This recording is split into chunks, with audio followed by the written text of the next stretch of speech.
वंशी विभूषितकरान्नवनीरदाभात् पीताम्बरादरुणबिम्बफलाधरोष्ठात् पूर्णेन्दुसुन्दरमुखादरविन्दनेत्रात् कृष्णात् परं किमपि तत्त्वमहं न जाने।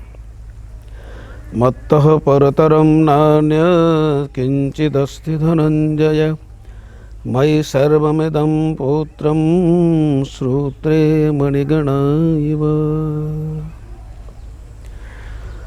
जैसा कि इस समय श्राद्ध पक्ष चल रहे हैं और श्राद्ध का तात्पर्य कल बता ही चुके हैं कि जो श्रद्धा पूर्वक किया जाता है, श्रद्धा पूर्वक दिया जाता है, ये श्राद्ध है। हमारी वैदिक परंपरा में, वैदिक वाङ्मय में, वेदांगों में, वेद में श्राद्ध के बारे में करीब 4000 श्लोक, मंत्र, सूत्र मिलते हैं जो श्राद्ध को प्रमाणित कर। श्राद्ध परमावश्यक है। जैसे कि कुछ भौतिकवादी मानते हैं मृत्यु हो जाने के बाद फिर क्या आवश्यकता है, तो हमारा वैदिक वाङ्मय कहता है, उपनिषदों का भी यही तात्पर्य है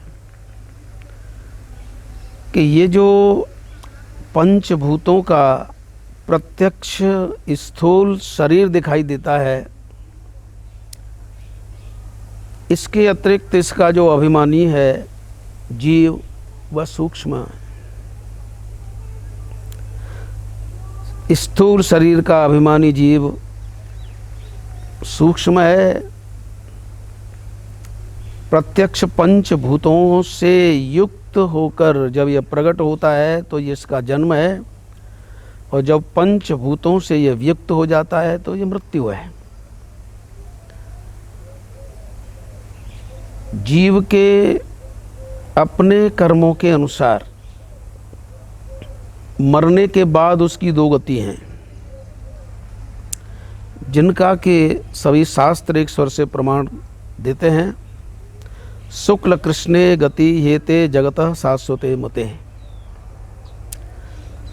एक सुगति है और एक दुर्गति है। यदि जीव के ऐसे सत्कर्म हैं जिनका बाहुल्य है और उन सत्कर्मों का सुफल यदि वह मर्त्यलोक, पृथ्वी लोक पर प्राप्त नहीं कर पाता, तो ऐसे सत्कर्मों का फल भोगने के लिए वो देवलोक जाता है, स्वर्ग जाता है। और दुष्कृत यदि उसके इतने हैं कि पृथ्वी पर उसके दुष्कृतों का समीचीन फल नहीं हो मिल सकता, इसके लिए वो नरक जाता है। कहने का तात्पर्य ये है कि पंचभूतों से व्यक्त होना मृत्यु है और इसके साथ प्रकट होना जन्म है। तो ये नहीं सोचना चाहिए कि शरीर से वो अलग हो गया तो अब नष्ट हो गया। वह सूक्ष्म शरीर जिसमें 17 तत्व होते हैं, इनके साथ अपना संबंध जोड़ता है। तो जैसे कि कहा कि हम श्रद्धापूर्वक अपने पितरों को जो समर्पित करते हैं, तो इस पृथ्वी लोक में रहने वाले हमारे जो पितर हैं, जो किसी योनि में पहुँचे हैं अपने कर्म के अनुसार, तो हमारा दिया हुआ श्राद्ध का अन्न पृथ्वी के पितरों को, पृथ्वी पर निवास करने वाले उन पितरों को जो किसी भी योनि में हैं, कव्य रूप से प्राप्त होता है। स्वर्ग में अमृत रूप से प्राप्त होता है और पितरलोक में इन्हें स्वधा रूप से प्राप्त होता है। तो इस प्रकार ये नष्ट नहीं होता। और जैसा कि कहा, अब हमें ये ध्यान रखना चाहिए कि पितृ कार्य में 3 से अधिक ब्राह्मण नहीं होनी चाहिए। इसके अतिरिक्त यदि हम लोक व्यवहार के लिए अपने मित्रों को भी श्राद्ध में निमंत्रण देते हैं तो इससे श्राद्ध दोष आता है। इसलिए बहुलता से यदि करना है तो केवल 3 ब्राह्मण। हाँ, यदि श्राद्ध का भोजन अपने संबंधियों को खिलाना है तो वो अलग से खिला सकते हैं, ब्राह्मणों के साथ नहीं। जैसा कि कल कहा कि पितरों को खीर बहुत प्रिय है और वो भी गऊ के दूध की। ये क्यों? ये इसलिए क्योंकि ब्रह्मा जी ने सबसे पहले गऊ का निर्माण किया, तो गऊ का घी, गऊ का दूध, गऊ का दही, यह श्राद्ध कर्म में प्रयोग करना चाहिए। पितरों को ये बहुत संतुष्टि देता है। श्राद्ध के अंग हैं नंबर 1 हवन, नंबर 2 पिंडदान, नंबर 3 तर्पण और चौथा है दान।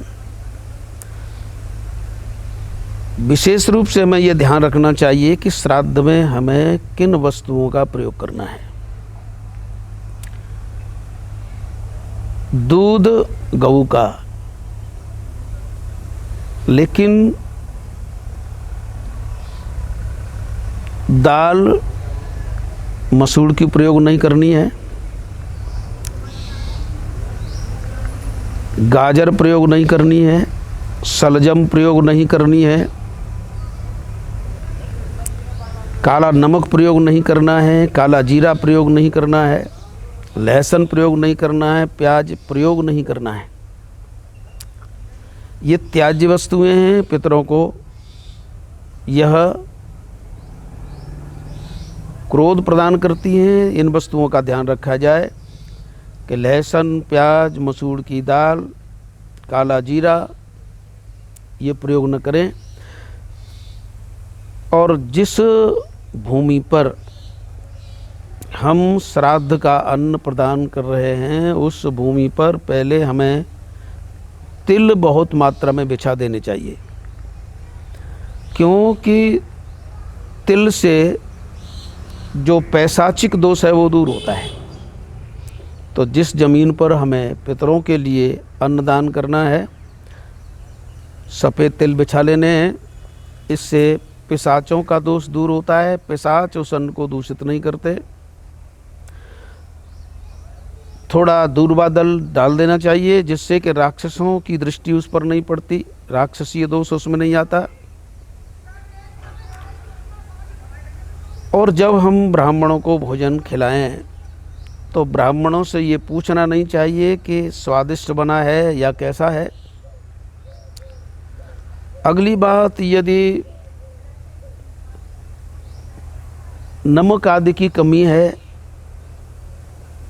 तो भी वो दोबारा, यदि ब्राह्मण वर्ग मांगता है तो ब्राह्मण को फिर बाद में नमक देना भी निषिद्ध है। इसलिए पूछना ही नहीं चाहिए कि भोजन कैसा बना है, क्योंकि उस समय वह भोजन नहीं है, वह पितृयज्ञ की विशेष वस्तु है। और गऊ के दूध की तरह इन पितरों को चांदी के पात्र बहुत पसंद हैं। यदि हम चांदी के पात्र में जल लेकर पितरों को साधारण रीति से भी जल देते हैं तो इससे वो बहुत प्रसन्न होते हैं।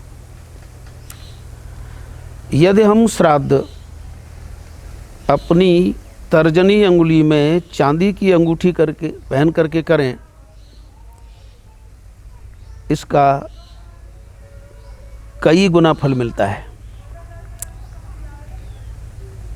और कनिष्ठिका के पास जो अनामिका उंगली है उसमें यदि सोने की अंगूठी पहनकर श्राद्ध करें, पितरों को अन्न दें, तो लाख गुना फल होता है। लेकिन ये ध्यान अवश्य रखना चाहिए कि चांदी की अंगूठी अथवा सोने की अंगूठी केवल पितृ कार्य तक ही प्रयोग करनी चाहिए, आभूषण के रूप में फिर उसे नहीं पहनना चाहिए।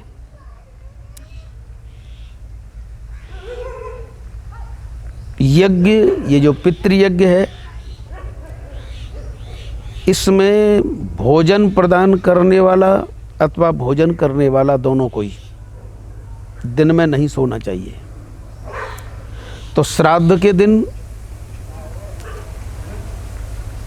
करने वाला और भोजन खाने वाला, श्राद्धान्न खाने वाला, इन दोनों को ही दिन में शयन नहीं करना चाहिए। इससे श्राद्ध किए का कोई फल नहीं होता है, तो ये ध्यान रखना है। अगली बात ये है कि जिस दिन श्राद्ध की तिथि हो उस दिन संयम से रहना है। तो आज जो ये अन्न के बारे में, वस्तुओं के बारे में चर्चा की, तो ध्यान देना है कि पितरों को चांदी पसंद है, सोना भी पसंद है, लेकिन सोने और चांदी की अंगूठी हम ये कार्य करते समय पहने, फिर नहीं, दिखावे के लिए नहीं। तो उस दिन संयम आवश्यक है। श्राद्ध करने वाले को, श्राद्ध का भोजन करने वाले ब्राह्मण को भी दिन में शयन नहीं करना है, और उस दिन दोनों को ही संयम से रहना है, श्राद्ध करने वाले को भी और श्राद्ध कराने वाले को भी। तो ये बात विशेष रूप से ध्यान रखनी है। आज बस इतना ही, आगे फिर।